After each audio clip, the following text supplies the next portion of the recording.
Hi అండి, ఈరోజు Sunday కదా. ఏం స్పెషల్ చేశారు? మేమైతే ఈవినింగ్ టైంలో స్నాక్స్గా చికెన్తోని పఫ్ చేశాను. టేస్ట్ చాలా బాగా వచ్చింది. అది కూడా వితౌట్ ఓవెన్తో చేశానండి.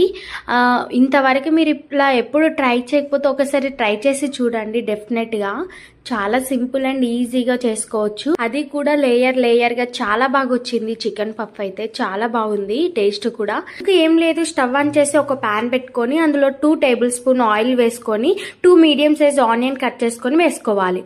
వేసుకోగానే అది ఫ్రై అవ్వగానే ఇంకా చికెన్ వేసుకోవాలి.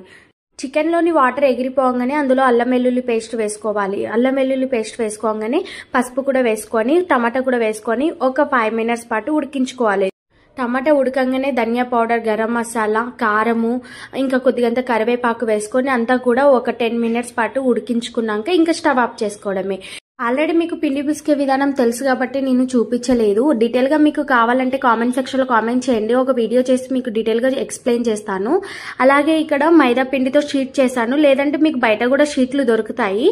అందులో ఇప్పుడు మనం చేసుకున్న స్టఫ్ అంతా కూడా వేసుకొని సలసల కాగుతున్న ఆయిల్లో డీప్ ఫ్రై చేసుకోవడమే. అంతేనండి, కానీ మంట మాత్రం మీడియం ఫ్లేమ్లోనే పెట్టుకోవాలి. అలా అయితేనే మనకు లేయర్గా వస్తుంది, మంచిగా లోపల వరకు కుక్ అవుతుంది. ఓకే అండి, వీడియో నచ్చిందా? వీడియో కానీ నచ్చినట్టయితే ఒక లైక్ చేయండి. ఇంతవరకు మన ఛానల్ ఎవరైతే సబ్స్క్రైబ్ చేసుకోలేదో సబ్స్క్రైబ్ చేసుకోండి. Until then bye.